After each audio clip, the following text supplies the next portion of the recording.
Hi and welcome.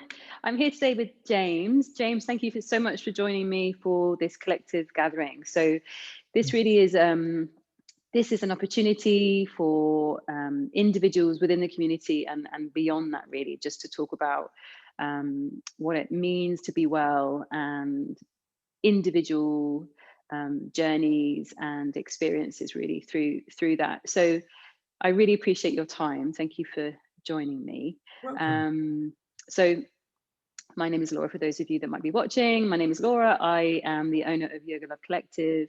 And James, how long have I known you now? Oh, good Eee, question. Crikey, is it going to be something like 4 years, maybe 5 years? 4 years? Uh, Yeah. yeah, So you're married to one of my dearest and beloved friends, and you're now situated in Ireland. You've moved over there just recently. yeah. Yeah, Literally, how's yes, literally just moved over. yeah, yeah. Really, really like last week. Yeah. All the time in Ireland from sort of last Sunday. Yeah, so yeah. Amazing. I really appreciate you taking the time out to join me Ah, for this. not a problem at all. So Not a problem. you're a London, are you London born and bred? Yes, I am. Yeah, Yeah. I think that's what makes the journey quite so mad, I guess. I've gone from being in a city which is sort of 8 million people, 9 million people, to moving to a country that there isn't even 5 million in the country. So it's and to go from heavily, North London I was living in, and it was Mm, very obviously built up, and we lived in this little tiny flat, which was a one-bedroom flat, and above us there were some people, below us there were people, either side yeah, were houses and houses. yeah. We'd moved to my wife's father's farm, where the nearest shop is 7 miles away. I've really gone from the urban, to outside in the country, proper country, the Yeah. country where it's very dark at night. It's very, very gorgeous during the day if it doesn't rain, but obviously Ireland is quite wet. Yes. I go out ready for all eventualities outside. Something I've learned. You can't just skip into a shop, to get dry. You're going to get soaked if you go out with the wrong stuff. So yeah, it's great. Amazing. Yeah, it's really, Amazing stuff. So when you were in and obviously like we're talking sort of in the middle of lockdown. Are you still in lockdown in Ireland? What's yeah, this? Are you? Yeah. yeah. More than Britain. Yeah, it is. And Wow. it was crazy. I mean, like when I came back to pack up, because I left the girls here, and I thought, well, I'll come across and I'll just get everything packed up. So I came Mm, by myself. But like coming through on the tube and stuff, it was so eerie because I got to central London, on the Heathrow, sort of the Piccadilly line that goes all the way from Heathrow to Bounds Green, where I get off. mm, It sort of, they were busy in West London, and then it started to filter out. And then by the time we got to central London, there really wasn't anybody on the platforms, going through Piccadilly, Leicester Square, all of those places. Nobody's there. wow. Off the other end, literally, is me and one other guy got off at Bounds Green. And you go, that's Wow. really weird. Yeah, it must have been strange. And I was trying to obviously look after myself to make sure I didn't pick anything up while I was there. Mm, I've been watching the BBC News while we've been here in Ireland, so we've got sort of cable TV, and I've been looking at the numbers and things like that. So I've been very careful, so I had a mask and sanitizing my hands, keeping away from people 2 meter distance, mm, things like that. And so when I arrived in London, I went straight and got a rapid COVID test. That was on a Monday. And then because I was flying back on the Friday, I then had to have a different test on the Wednesday, which is a right. PCR test, which basically just is one that you can fly on. You get a certificate Okay. to fly. Yeah. I could do that. And then I got those two came back negative. And then when I got to Dublin on the Friday, the idea was then to get another test, which was in Dublin Airport, and then I stayed in a hotel overnight to see, Okay. because all of a sudden, if I started to get some symptoms or something, then we could go, Sure. all right, I'll stay in the hotel or we make other plans. But Yeah. luckily, that came back negative as well. So within the week, I had 3 negative attempts Wow. at different Wow. places. And it's just what you have to do. It was just, I had like 4 days to pack everything up in the flat. Mm. Uh, my God, I mean, we only had a one-bedroom flat, right? But when it all came out, there was 73 items, like from pictures and boxes and bags and this and that. And I thought, where did all this stuff you know what I mean? It's a small one-bedroom flat with really little storage, and Crazy. this stuff was somewhere in the flat. I don't know. Yeah. It's like a three-bedroom flat, really. My word. All in storage now, and so we'll stay here for a bit while we get ourselves sorted out. Yeah, yeah. Obviously, my wife Amy has she hasn't lived in Ireland for 10 years. Mm, I've got to get myself sort of a national insurance number over here, you know. mm. So so it's all that kind of stuff, and bank accounts and things like that, and boring closing bills and all the Yeah, yeah. do when you move. You know, it's very stressful. Yeah. It's very involving. You know, Mm. I'd much rather be doing other things, but you know, these things Yeah. get on with it, you know, and get stuck in, get it done. Yeah. Yeah. And when you left, I suppose, these circumstances are extraordinary, aren't they? And that, Mm. you've moved during a pandemic, but prior to obviously lockdown, and I think it's a year, I heard on the news today that it's about a year since we heard those first recommendations, to stay at home and not travel. Um, and so tell me just a little bit about what you were doing sort of prior to lockdown, and how your work has changed Mm. since then. So, so just prior to lockdown, we also had a baby girl. So Yay. changed things massively. Of Lots of change. Yeah, I forgot to mention that quite No, that's significant part. okay. I'll pop it Big in. Actually, change. I'll Yeah. send you some pictures as well. You know what I mean? I got so many pictures. But look, Oh, so before that, so I work in theatre. So all of my work was through theatre. So I direct theatre, but I also work in box offices. You know, so I've been working in those places, you know, sort of at the National Theatre and then at Sadler's Wells, and also for a little bit of time at the Barbican, and then mm, a little bit of time at the Royal Opera House. But then in between, you know, like I'd have a little holiday or whatever, so I could go off and do theatre projects, you know. yeah. So that's what I was doing. And then like the lockdown came and all the theatres closed, and they've remained closed. Mm, And so I mean, to be honest with you, I'm very grateful because I've been given the opportunity to spend, you know, every day, every minute of Bridie's life with her, yeah. the whole of the first year. You know, the first Yeah. Yeah. any time away except for like one night was when I was packing up the house in London.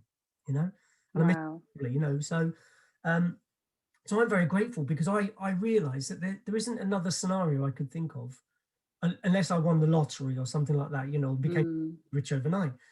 I'd be able to spend every day with my daughter yeah. all for the whole of the first year, and Yeah. that's been that's been fantastic because just seeing her grow, you know, and being a part of that, you know, uh, Mm, normal. I'd been going off to work, coming back in the evening. She may be asleep by the time I get in, or I'm doing long days in the rehearsal room. yeah. In which case, then you know, I'm getting back again late, and she's maybe asleep by the time I get in. So you know, Mm, all the way through the day, you might see her in the morning, but you know, but I've been very, very lucky, you know, to be able to do that, to see her all the way through this year. Um, and and I think she came at just the right time. She came on she's a Leapling. She's the 29th of February, which is cute. And it is she's cute. named after her, after Amy's nan, Oh, Heidi as well. And her lovely. it was on the 28th. I think it's the 28th. Yeah, 28th of February. Oh, no way. Oh yeah, so it's really close to each other. So and the bride is it's got quite a big meaning to it, you know. So Mm. I think it's really nice that you see that as, well, I suppose who wouldn't, but see that as a complete blessing, oh, that you absolutely. you feel you feel so fortunate, considering that your whole work scenario has completely changed, in Yeah. terms of when you look at the theatre industry, which we can Mhm. we can talk about shortly, but that's just completely on its knees, and it's desperately sad. But Yeah. so in a way it'd be like a double-edged sword for you, sort of the bittersweet, but you've had Mm. such a joyous experience of, like you say, being able to be with your daughter, your first daughter, every day of Absolutely. her life. What a thing to say, Yeah. I mean, during lockdown as well, I mean, I did a few projects online, you know, sort of, which were quite strange, you know, because you're doing reading. mm, Well, it's all remote. It's all via Zoom. It's this, you know, this kind of platform like we're talking on today. yeah. And yeah, it's a different discipline. You know, the thing is, like, on Zoom, you don't get to see. you know, well, you know, because I mean, you do yoga, so you're in the studio with people, and there's Yeah. connection you have with someone Yeah. when you're in person with them, right? You're picking up Yeah. certain things, and of course, this is 2D, you know, so it's a very limited bit of information that you've got. So trying Yeah. to have a conversation with somebody is Mm. difficult on Zoom, and and I think directing as well, I found that was a challenge, you know, but it was, I just thought that the best thing I could do was just go for it, you know, and just work with the actors, and everybody's trying to find their way and trying to understand how they can use this platform, you know, but Yeah. it's got limitations. But certainly for the work that I do, you know, you sort of get you get fatigued on Zoom, right? I mean, I don't Yeah. think you're doing you're probably doing your yoga workshops on Mm-hmm. fatigue, Online. Yeah. you know, because you give so much and very little comes back. That's right. Yeah. You know, Yeah. it's that kind of reciprocal kind of relationship you have in Mm. the studio, and that's what I've been missing myself in, you know, not being able to be in the rehearsal room with people. You know, Mm. you really sort of, you know, you feed off each other. You know, and the ideas Yeah. come and all things like Yeah. that. Yeah. Yeah. And so is your intention to continue with that when over in Ireland? Yeah. Yeah, I mean, I'm sort of I was at that stage where sort of I was working in the box office, you know, just really because it fills in the bits in between, you know. But like Mm. while I'm here now, the plan is very much to if I can, if I'm fortunate enough to direct full time over here, you know. So Amazing. Yeah. I'm doing lots of Zoom calls with people, trying to understand the Irish theatre network, which is smaller than, you know, the London and the British network, and trying to get to meet the people that I need to chat to, you know, to try to Mm. be available and make pop things possible. And yeah, I mean, what I love, what I'm very excited about being here in Ireland is that the Irish theatre is really based upon the spoken word, you know, and the Irish are really into speaking and communicating through words, Mm. and that's something that's really exciting for me because you come to the land, you know, where everyone's got a story, you know. I mean, I go down the road and I get stopped by the local farmer who knows me now, you know, in his tractor, and we'll talk for 15, 20 minutes, you know. And I when I first came here, because we've been here since December. The story is we came here for Christmas, and then we were meant to come back at the end of December, and then Mm. obviously COVID had gone through the roof in London, and we were like, well, we're not going back. Yeah. Then Yeah. we extended it to mid January. Then we changed our flights again. Then end of January, and then in the end, like Amy and Brady never came back. You know, I Wow. and so we've been on the farm here for like about. So I'm a local feature because I'm the mad guy with the buggy walking down the road while the you know the lorries speed past at 50 miles. I'm waving at everybody like a loon, and you know Oh. I get beeps and stuff, and you know all the people. So I get to see, because it's only a small place that I'm in. You get to see the same people and stuff, you know. So Mm. I guess I'm that guy who walks snow, in rain, hailstones, you know, bright sunshine. I'm walking on the road with Bridie. I'm like, no, we've got to get out. We've got to get some air. Oh, bless you. And she loves it, you know. So so yeah, no, the plan is yes to further, you know, work on my work here, you know, Mm. to and so for me it's a bit of a steep learning curve because I'm starting to learn, you know, where are the theatres, who are the producers, who are the other directors, who are the actors, you know, Yeah. a whole different ball game. So Yeah. I bet. learning, like, you know, how things work here, and that's been taken up the last few weeks of mine, you know. So we're making progress. Yeah, we are. Well, I'm making contacts with different, Amazing. so it's just, yeah, it's just small steps, you know, Yeah.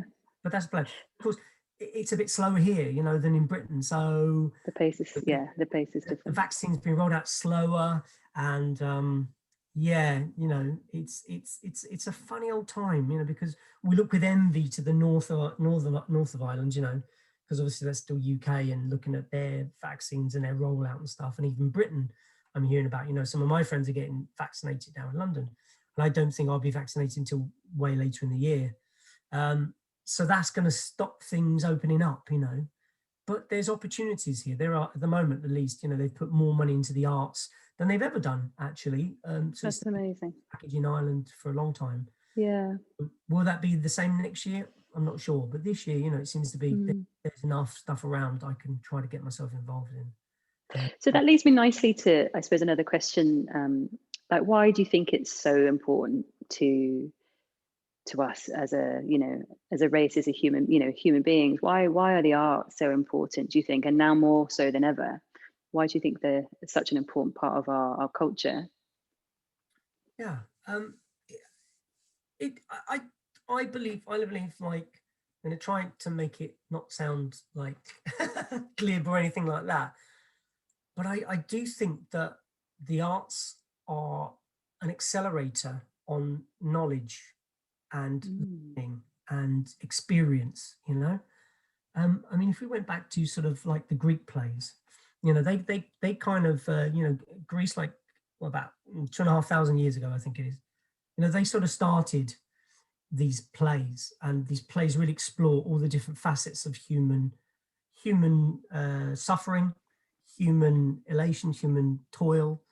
And somebody could go to see that, and they could, through these characters and through these scenarios that are set up in the play, they can then understand something about themselves and about the world they live in. They Mm. these things and go, oh, you know, my cousin goes through that, and I go through this, and I feel this, and we all feel this. And so I think that's what art does. Art's, you know, it's art is created by people, um, primarily to explore things and um, to discover things about themselves. You know, so people make art, you know, to try things, to Mm. explore ideas. And so art is really important, because art is in that place where if you need a bit of encouragement for your imagination, then you've got arts. And arts, you know, art really does, I think, like I said before, accelerate your kind of your understanding of the human. Mm. Um, and it's important because it makes you understand, like, that we're all connected, that we're human, that we're have the same feelings and emotions, you know. Mm. And we do, everyone does, you know. It doesn't skip somebody. Everybody has feelings and emotions, and, you know, and we're going through, say, the pandemic at the moment, you know, and people are going through very similar things. And what's Mm. great about the pandemic as well is that people are talking about mental health, you know, and you know, your health is your wealth, all those kind of things. That's really come to Yeah. the fore, and I think that's really important, because um, I think that you know, if you're right in the mind, then you're probably right in the body, but vice versa as well. If you're right in the body, then you're right in the mind. I think Yeah. that things are these kind of connections between the two, you know, are very Mm. close, and Mm. it's yeah, art just is. You know, I mean, I'll tell you a story about when.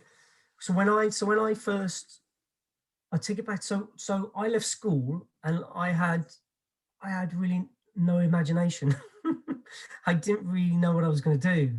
Mm. So I left, and I remember we did this kind of computer program thing where you had to put in all your things you liked and disliked and stuff. And Yeah. Yeah. remember that? And I remember them. Yeah. yeah, and it came back for me. It came back that the best they thought that I could do was to become a manager um, in a leisure centre, you know, or something, Okay. like, because I'm Okay. quite sporty, right?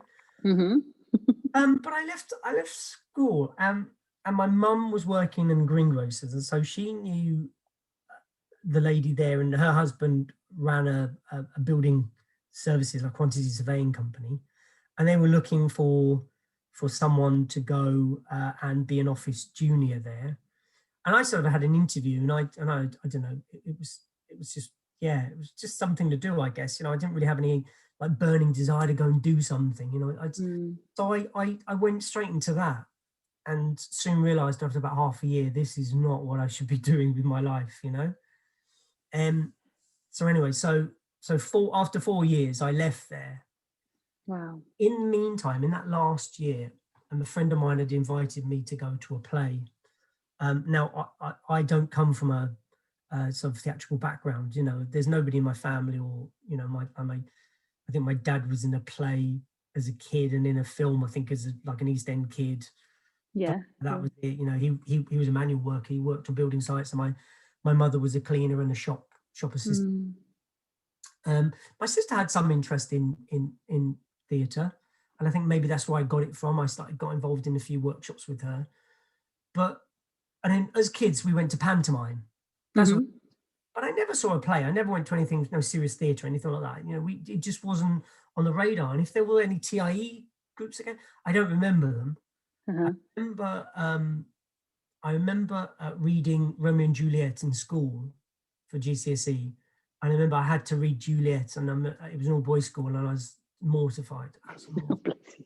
Everyone was laughing, and I was like, "Oh, this is just." Oh, shame. And I didn't read it very well, so like so I struggled with it. That's important for the story a bit later. Anyway, I just wanted to plant. Okay. Okay. So anyway, so a friend of mine said, "Do you fancy coming to see a play?" And I was like, "Well, I've never really been to a play, but I'm kind of okay, game, no problem." So we went to the Barbican and we saw the Royal Shakespeare Company. They were doing a play, and he took me along, and it changed my life. I can honestly say it changed my life.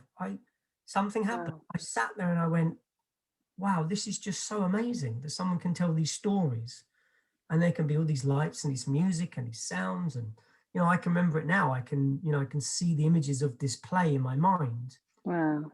I came out and I went, that's what I want to do. That is what I want to do. I want to do this. At the time, Wow. I thought, how do I get there? What do I do to get there? Mm. So I left the office, and then I did a BTEC in performing arts for 2 years, where you do a bit of everything. So Amazing. Yeah. you do dancing, you do music, you do acting, you do directing, you do everything. So I did that for 2 years because I knew that if I tried to go to drama school because I wanted to be an actor, there's no way that's going to happen, because I've been working in an office, Sure. Yeah. it's such an artistic, it's all about figures and equations and things like that. Mm. But to be an artist, to be open and Mm. giving and ready to explore, there really wasn't it's like, how many bits of pipe work do you have to get from there to there, and how much does that cost, and how much does the guy who makes, puts the pipe work up, how much is that going to cost? So it was Yeah. really specific, Mm. whereas I think art and artistic things are not calculated. So Yeah. Yeah. Yeah. exploring. Mm. So I went to that. So I did the BTEC for 2 years, and then I decided that the drama school I wanted to go to was connected with the Royal Shakespeare Company. So I then, I applied. I think because we had no money, like it wasn't like I was going to pay, the fees and stuff. So I had to go. Yeah. I had a degree, and so I applied. I think to 3 places. I applied to Middlesex. They did a course, and then I applied to Reading University, but I really wasn't into it. It's like a film and theatre studies school. I really Mm. do that, but I thought because it's a degree, I should do it. And then I applied to Guildhall up in the, and that was what I really wanted. And by the skin of my teeth, I got in. I think I was probably the last person to be picked. I think. Wow. And I was very lucky. The guy on my BTEC course was an actor, so he helped me with my audition. I went into the library there and I listened to the BBC Shakespeare recording of thing, and I just basically copied what he did for my audition pieces. I mean, it really was like I look back now and I go, I can't believe, Yeah. Yeah. I got in, but I managed to get in, and so I spent Amazing. there, and of course, the place I wanted to go to work at was the Royal Shakespeare Company, and I was Amazing. I was fortunate enough to go and work there twice, actually. Yeah, so I worked there in Amazing. 2001 over the millennium from 99 to 2001, and then Mm. 2003, 2004. Amazing. Yeah, and but that one night, that one night in the theatre, and the director was Sam Mendes, who directs now the Bond films. No way. There was one moment. There were 2 moments that really stick out in my mind. One was where, in the scene, they were in the house in the town, and it was Ben Jonson, The Alchemist. So it's a Jacobean play, and in it, the plague comes to town, and the sort of elites, the people who own the house and stuff, go out of town to escape Mm-hmm. the plague, and then the servants take over the house and start running all these different scams, Okay. getting money, basically, filling their pockets while the master's away, pretending that they own the house. But then there's this one moment where they come back, and I always remember it. There was this great scene where, and we had this kind of semicircular back to the wall. Like it was a back set. It was like a set with like a curved wall, Mm-hmm. doors on the wall, right? And these doors were different ones off to rooms inside the house. Mm-hmm. And then like there's a knock at the door, and in a flash, it seemed like in a flash, the suddenly all of a sudden these like numbers came on the doors, appeared on the doors when the lights came back up. So Mm-hmm. lights came up, they had umbrellas up, and it was like raining outside. And all of a sudden we moved from being inside to outside in a flash. I remember thinking, God, there's something mesmeric about that. I mean, Yeah, yeah. how do you do that? All of a sudden we're outside.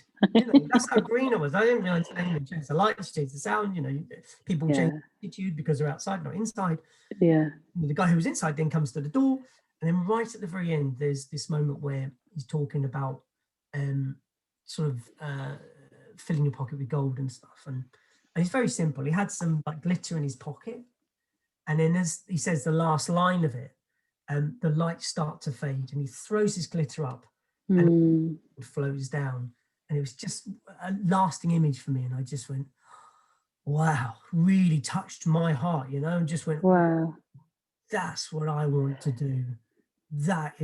It was just so sexy and so cool, you know, and it beat working in a contact surveyor's office. So there we go.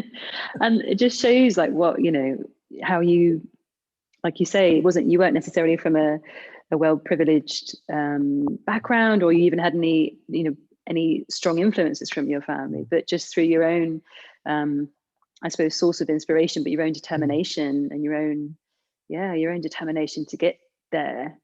You know, Yeah, I you just got wasn't there. going to give up. You know what I mean? I just Mm. and you know, it's the arrogance of the ignorant as well. You know, you don't know. You know, you don't know you don't know that those that 2,500 people apply for this drama school every year, and they only take 26 people. You don't know. That's Like, amazing. Yeah. told at some point because I think people wanted to manage my expectations, but I didn't care. You know, I was like, that's what I'm gonna do, and that's what I want to do. And so Yeah. when the audition came for because I'd been writing them letters. I mean, I've been a pain in their ass, I think. The casting department of Royal Shakespeare Company going, come and see me in this play, come and see me in that play.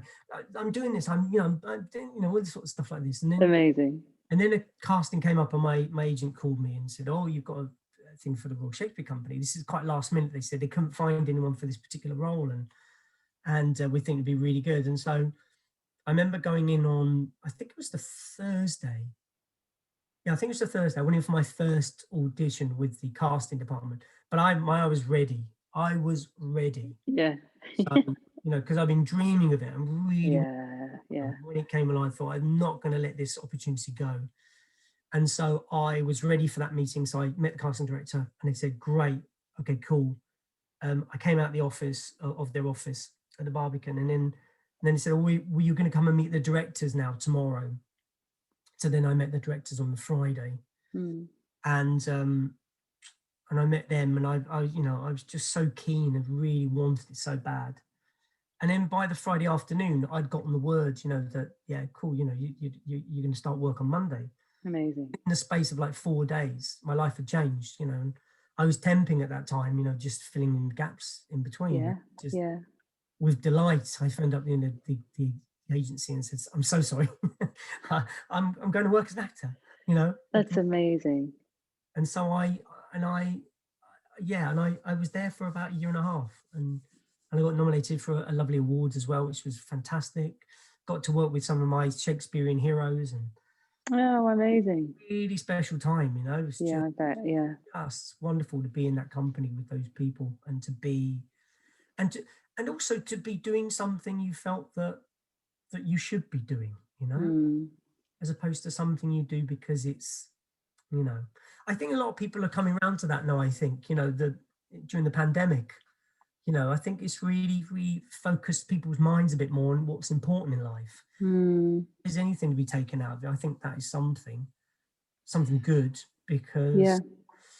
all of a sudden people are making different choices. Like, hey, I've moved Mm. to a different country. Yeah.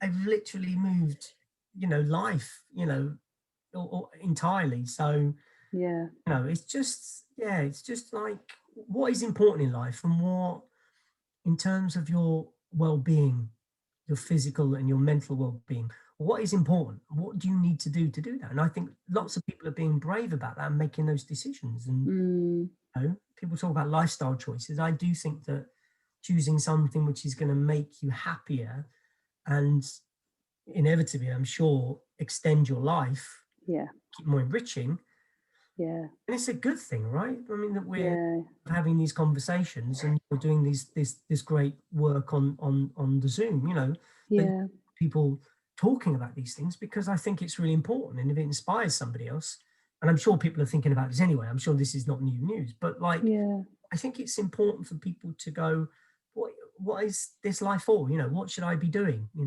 What could I be doing? What I really want to do, Now's the time Mm, to explore those kind of things, and then mm. what it is you really, really want, you know? And that's amazing that, that came to you so Oh, yeah. serendipitous, serendipitously. Yes. It's a I great can't word. even say the word. It's great, One but of I my can't even favorite say words. it. Yeah, no, I love that word, serendipitous. Yeah. Yeah, it's a beautiful word. Yeah, I think it's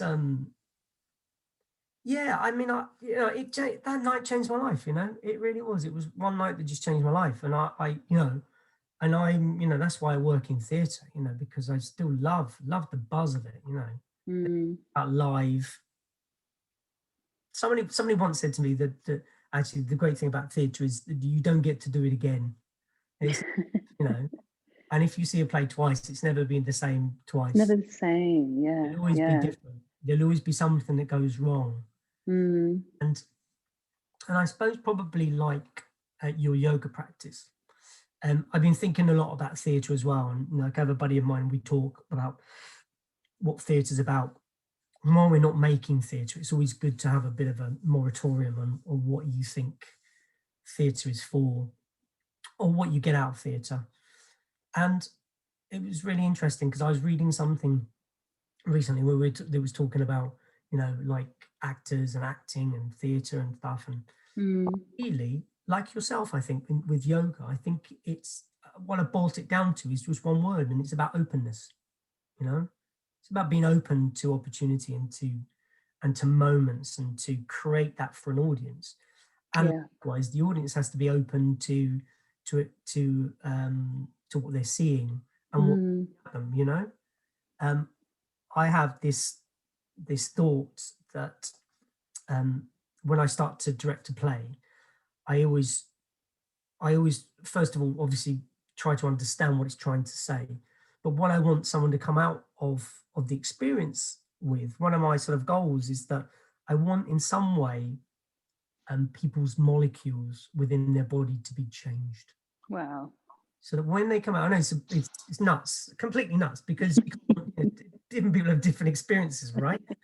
But like, some people have come out and said, wow, this something's happened there, something's changed. And like, you know, I mean, they say that about yoga, right? I mean, Hmm. yoga. So they say that about yoga, that going through the yoga practice and stuff does change the molecules in your body.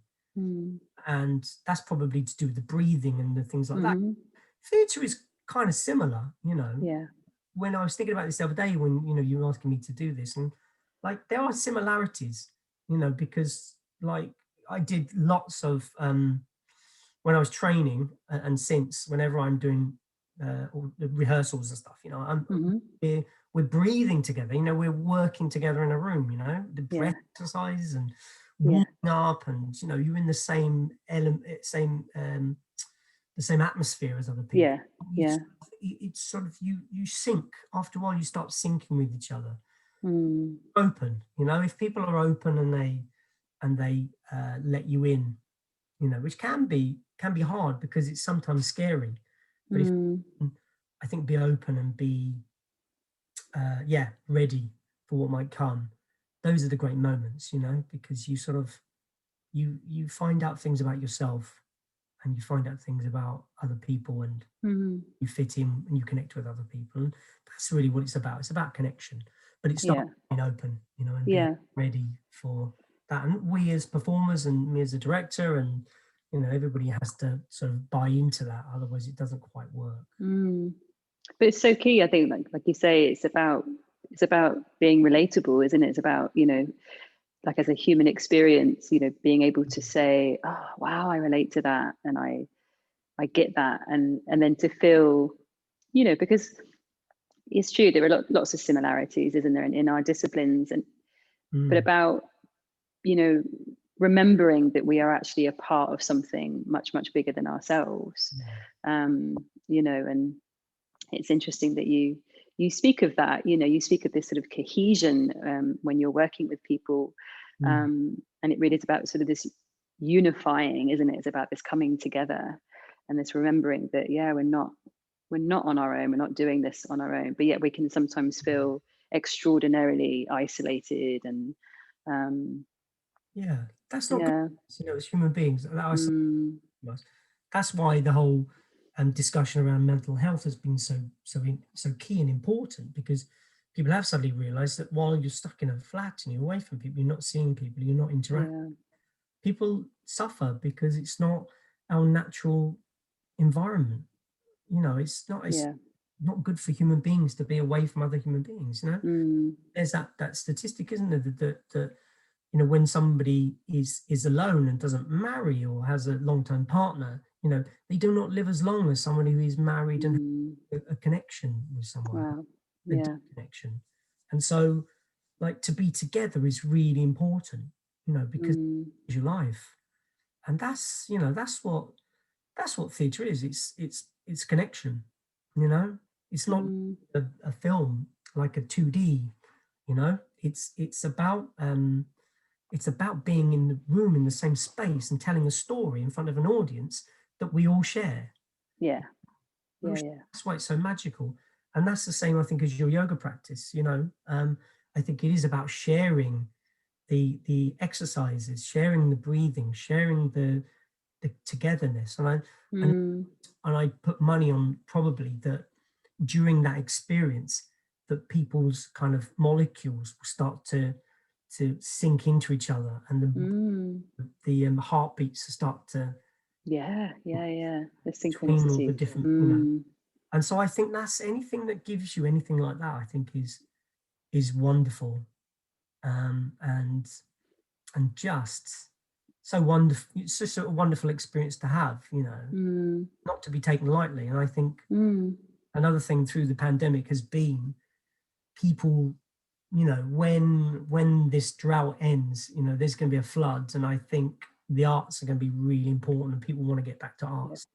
People Yeah. want to, you know, be in the yoga studio, you know, Mm, on in the same room as opposed to yeah. on Zoom, you know. And Yeah. I'm going to be a millionaire, which is going to be great. I'm going to be directing everything in Ireland. It's fantastic. Happy days, right? Happy days. I know.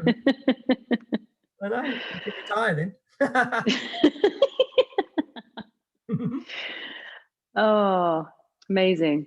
No, it's really, really, really interesting. It's really interesting to hear your insights. And I absolutely love that that's like one of your, that's your objective, to change people's, you know, structural dynamic. I think that's really powerful, because it's that powerful, you know, and it Yeah, obviously has been for you. It's obviously been instrumental in your very own much. life, James. Yeah. I knew I wasn't the same person who came out of that play. Mm, About 3 hours and 15 minutes. But I went in one person, I came out somebody different. And that to me is magic, yeah. because Yeah.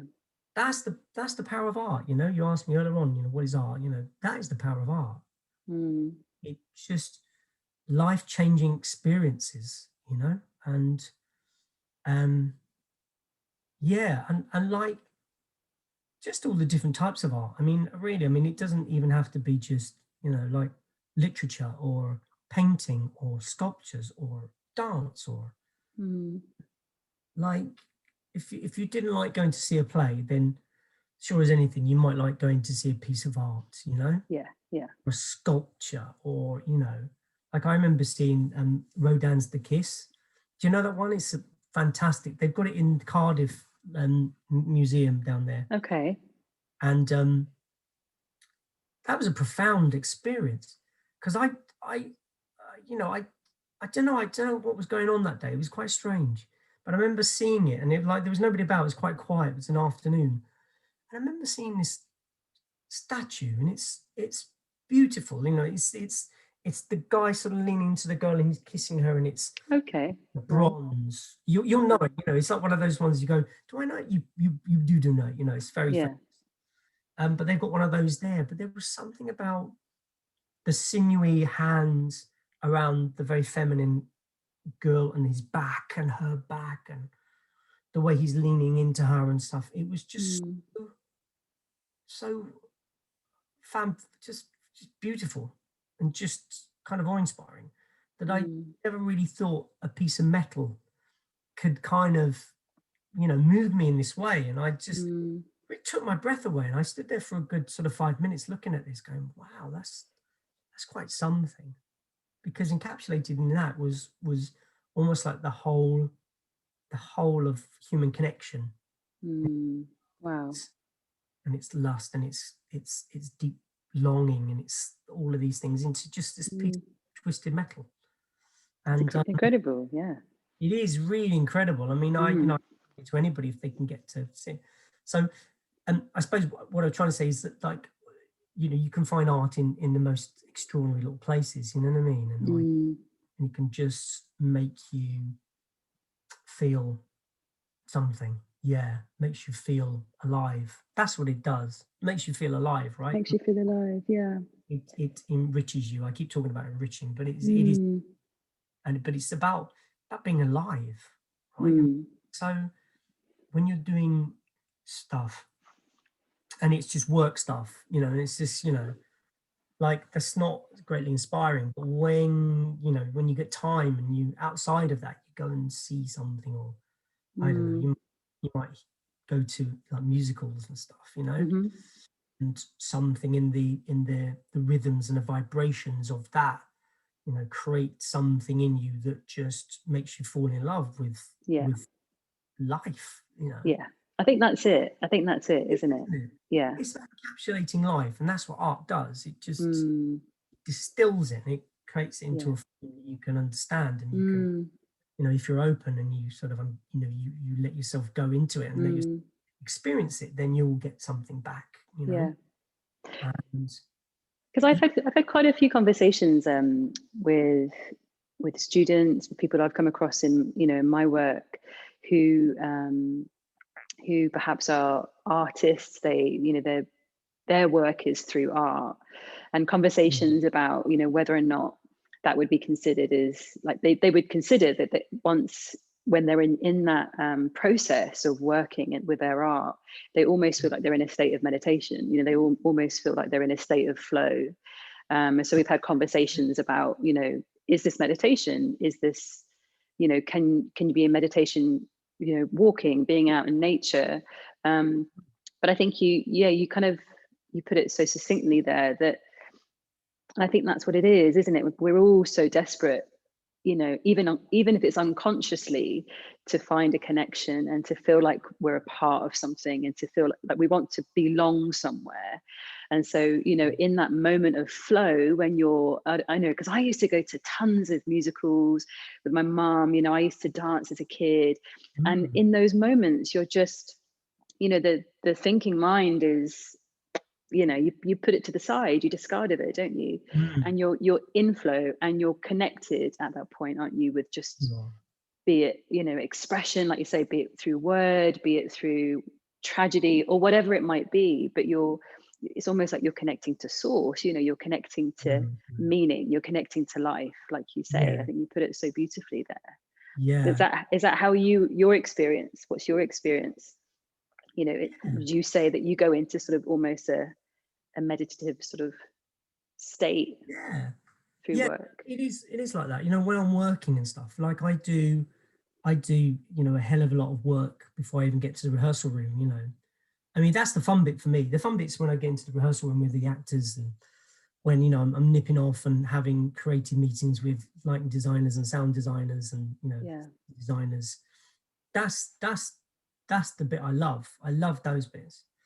But then, you know, I could be maybe, I don't know, you could be maybe 2 months, 3 months of work before that, Wow. which is just stuff on the text and just stuff in the, on the scripts. Yeah. Like, Yeah. how are we going to explore this? How are we going to get it? And you've got to think about the auditions and who's going to be a good creative team as well, to work with particular projects and stuff. But when you get to, because I suppose because you've done so much work beforehand, there's always this analogy in theatre, like, that the play itself, the script that you get is like the top of an iceberg, right? So like there's the water, there's the top of the iceberg. Underneath is all of that you don't see. It's the hidden work. Yeah. Yeah. It's the the world of the play that you explore in the rehearsal room, which may never get seen in the actual performance, by an audience. Yeah, I bet. Pick up on that, or the intonation of a certain line, or the influences of a certain line, or maybe what was happening in that time of the play and how that relates to how we're living now. So there's all these things to consider, so you get the script and then you go, why this script? Why now? Why am I going to spend the next, I don't know, sometimes with scripts, you could want to do something, it may take a long time. Yeah. But like, I always think I have to choose something I want to work on that in, let's say, 10 months time, I'm still going to want to work on, because I'll have to do work to get there. And then when I get in the rehearsal room, if I suddenly go, it's all right, it's okay, play, it's not enough. Yeah, because I've then got to spend 4 weeks in the rehearsal room, 3 or 4 weeks in the rehearsal room with the actors, trying to something I don't really believe in. And so it really is a sort of so I do lots of work beforehand, and then when I get in the rehearsal room, I kind of know the play, but I don't know it. It's strange. This is things I've been sort of battling with in my mind. I've gone through a journey as well as a director, because I've been directing for about 7 years now, and it's about a year, I say. Before that, I was an actor, so I've sort of moved from being an actor into being a director. And as a director, I of course had influences from people I worked with as an actor, and I saw them and I worked with them, and I thought, okay, those are the people. And then I went, So I've been trying to discover my own path, the way that I work, and how James O'Donnell creates a production, as opposed to how Sam Mendes creates a production, or how Ian Rickson creates a production, right? So you have all these influences, and the more you direct and stuff, the more you sort of take things, you try things, you go, oh, maybe not this, maybe that, maybe in this production, this, that, whatever, always with the goal, obviously, of changing people's molecules and DNA inside their body, right? That's always going to be like, that's a big one, right? But then I've been trying things, I've been going like, okay, so I need to work on this way, because that director works in this way and they seem very successful. And you go, I feel with that with me, I'm not like, so I've been battling with this, and I've really come around to like a way of directing, which I think is a bit more, that kind of awful word is kind of holistic. Okay, yeah. It's not like such a, so I have lots of influences, so I bring in lots of different pieces, and I just use them, and those pieces sometimes are not things I thought about beforehand. So I might be working on a scene and I'm going, okay, that's not working, why is that not working? And I go, okay, well, let's try this, and it's just coming in the moment, but it comes from the experience of me having been working for sort of 20, 25 years in the business, of going like, okay, well, I can, well, we can maybe try this, or maybe this is going to change this scene and make it a bit more exciting, you know what I mean, a bit more interesting. And so, the flow comes, and I forget, I sort of say to my stage manager, you've got to nudge me when it comes to tea break, because I have to take a break, but I'm in the zone, I'm in the that moment. State. And that brilliant thing you were talking about, the flow, that comes, that where you, an hour seems like 5 minutes, and you're just working from moment to moment, and you're so concentrated that at the end of the day, you're pretty shattered, you sort of have to just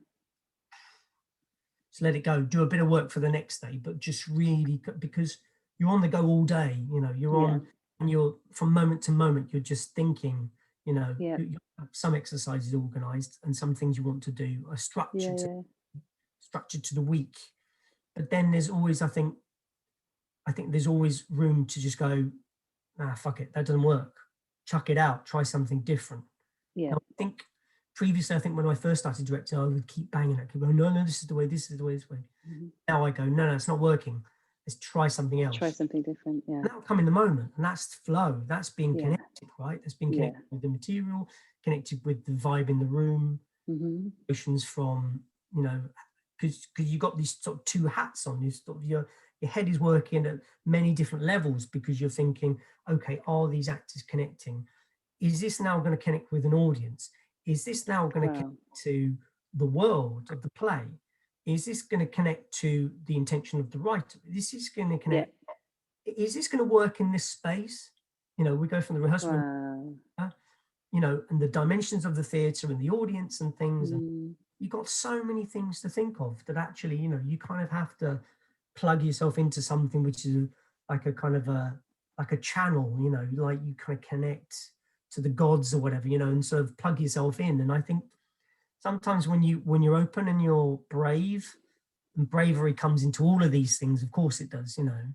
Yeah. Uh, if you're brave, things happen, things change, and Mm. you move forward with purpose. And that's what it's really about. And the flow is a really important thing. You know, like I get into a zone and I get into Yeah. I'm making decisions on the fly. You know, I'm not, Yeah. Yeah. you know, but I'd have done work and gone, oh, then on the Monday I have to do this and I do this, you know, like Yeah. I'm sort of a bit more relaxed and I go, Yeah. it's not working. Chuck it out. Get rid of it. Do something Mm. else. And sometimes that's me, the place where I'm in, and sometimes that's where the actors are in. And Yeah. it's kind of like a real sort of, you have to be quite sensitive to go, okay, where are we today? You know, Yeah. do we need to, you know, have a chill out day and not be so sort of going forward? You know, so Mm. lots of decisions that have been made, you know, in the rehearsal room, and you're just sort of bouncing off each other and going, okay, how are we doing? You know, Mm. Very intuitive. Yeah. it is. I mean, the last play I directed was a one woman play, and um, and it was an amazing piece. It's by an Irish writer, and it's called The Matchbox, and by Frank Okay. McGuinness. Um, and he's one of the I suppose the greatest, I suppose, living Irish playwrights. You know, and I went Hmm. to Dublin to meet him. You know, just to have a chat, Wow. and have a chat with him about the play. And the one thing about the play, and the one thing about the dynamic of that, and you'll know this yourself, you know, it's a different discipline when you're working with one person in a room, right? When you Mm. kind of work, as opposed to doing it with a room full With of, a bunch of people. Yeah. yeah, 10, 20. I don't know how many Yeah. in your studio, but I'd say it's probably 10. Um, there's a different focus that you have because all of a sudden there's just the two of you and a stage Mm. box and you're working out things. And the play itself is very harrowing because it's about a woman whose daughter is coming home from school and gets shot in the crossfire of a gangland shooting. She's just Yeah. coming up from school, and she's the mother and the daughter are together. There isn't anybody else. There's no man on the scene. She's left. She's a single parent basically, Mm. and it was about how she wreaks revenge in a kind of a Greek tragedy kind of way on these people who did it, you know. Mm. And it was really really harrowing. I mean, it's like it's hard, you know, it's tough. So Yeah. there's me and Angela um, and Gio, the stage manager, and it's the three of us in the room, and we're trying to work on this play. And so, Mm. you know, it took a lot of energy and a lot of yeah, concentration. And so we had like breaks. We had to have breaks, Yeah. and you know, when the show came along, it's the longest. I think it's the longest one-person play I think I've certainly ever directed. Wow. I think it's the longest one I've ever seen. Wow. It ran for almost an hour and 50, an hour and 40, and it's just Angela Wow. face telling the story. I mean, intense, like really intense. Yeah. Yeah. But like she did amazingly well. I mean, first of all, to be able to carry off a performance for an hour and 50, when Mm. people play are, I don't know, about an hour, 50 minutes, you know. Um, Wow. but to carry that off, and with such intensity as well, because it's really, it's Greek, it's about all of the elements of human, about loss, grief, about revenge, about anger, about frustration, about just, and interestingly enough, she in the play, she goes off after she's done the deed, she goes off and she goes to Ireland, weirdly enough, to a place called Valentia Island, which is down off the coast of Ireland here. She goes there to be amongst her people, but of course she's changed, and they, because she does wreak revenge upon them, and she kills the people who did this to her, took her daughter. Because mainly because they wouldn't own up to it. They tried to get away with it. And in fairness of the world, why should you, if you took my daughter, my innocent daughter, why should you get away with it? So she then comes back to be with the people who are Valentia Island and stuff, and they sort of see her and they go, how she's changed, because she's moved through her experience. She's moved from being a human being to being some kind of creature. Wow. Revenge does to people, when you get on revenge. You see it all in those sort of in like westerns and things, don't you? It's like the revenge story in Hamlet. It's never as well. Yeah. There was we had like a parable thing. Not a parable. What is it now? Like a saying, which said, if you set your path on revenge, then you need to build two boxes, two coffins. Two coffins. Never ends well. So set on revenge, you kind of, your life then disappears as well, because you're living life, you're living in the past and trying to write something, that and so that was really intense, but like that dynamic is very draining. And that was I mean, I'd done shorter things, but I'd never done anything that long. And I think, like I come out of most plays as I've directed them and stuff, and I'm pretty exhausted, you know what I mean? After like 4 weeks of being in the rehearsal room and trying to full on. So you have to take a break, you just can't go to another thing unless it's something so totally different that it charges you again, but you pour all this emotion and all this something, and then you create these things. But flow helps definitely. I mean, I think you obviously go into flow quite a lot, I reckon. But I think very much like you. I think having many influences from different teachers, you've got to, and whilst you learn from those people in your life, it's important for me certainly to just be authentic, and to be authentic to yourself. And also, and I'm reading a book, Eckhart Tolle at the minute, the New Earth. Very, very good. Very, very good. And I'm toward the very last chapter, and he's talking about how how he talks about stopping doing. That's your secondary purpose. Your primary purpose is just being.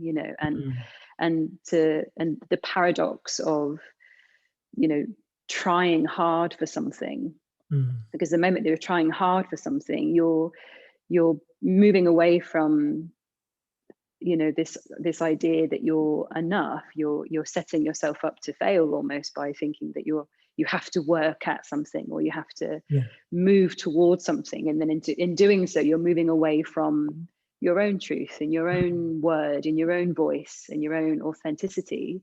So I think that's been really key for me as well in my teaching, and just actually try less. To try less, to remember all the things, to remember all the things whilst you're holding space for people, the things that you need to remember, but at the same time try to remember nothing, try and just be a channel almost for whatever. And that's how I see it now. I just think just almost like a channel. And that takes bravery to do that, I like that word. That's nice. It is. You have to be very brave to do that, because basically you're saying, like, you're kind of going into that slightly naked and going that inspiration and something will come, and all Yeah, those yeah. experiences and all those minutes you've spent, with different yoga teachers, you are discovering something, and then in that moment you suddenly create, I think, something wonderful comes. If you're brave enough and open enough to be able to go, yeah, I maybe don't know, not do all of the work and Yeah, stuff, and just yeah. because you're open, and I think because you're in that groove, I suppose, as in that vibration, things happen. Yeah, things, Mm, you just it's suddenly the answer suddenly presents itself. yeah, Really, all you had to do is turn up, and just yeah. be That's in that absolutely. moment, and be open, and Yeah. be ready to for that vibration to come up upon you. We talk about in the theatre about being in the moment. It's very important. That you can somehow just be there. Mm, But of course, like when you're standing up in front of 1,200 people or whatever, or 50 people, or it's revealing, and it's terrifying, scary, and um, we battle that, and the best thing to do is just to be there and connected with the story, and be, yeah. but we of course we worry, we worry, are we doing enough, surely we need to be doing something more. You start to block yourself, so it's about That's it. sometimes Yeah, yeah. unblocking and unlearning things Mm, to make it more organic. Yeah. um I think that word, that word authentic you used a minute ago, that's mm, an interesting word, because so many people are talking about authenticity, you know. yeah, I yeah. mean, what does it mean to you to be authentic? To be, I suppose, just to be true to myself, really, just to be true Hmm. to myself, that I'm not trying to be anything other than myself. Yeah. What does it mean to I, you? I think yeah, I mean, I was going to say, I think you've got that balance. I've known you a while now, and I think you have got that balance. I think you are very true to yourself. I think, Mm, you know, and I think something, because you've been on a journey as well, of course, your journey yeah. is great. And I hope that you're telling, the people who listen to this, so hopefully you're going to do one where someone interviews you, and then Hey, that'd be your great. experience, because yours has been an extraordinary experience mm, of odyssey, and yearning and searching for something, sure. you Yeah, know. yeah, And that's fantastic, isn't it? I mean, it's just like, I don't think we're so dissimilar. I think in trying to go for something, achieve something, yeah. on the horizon, and changing everything inside us, and altering who Mm, we are.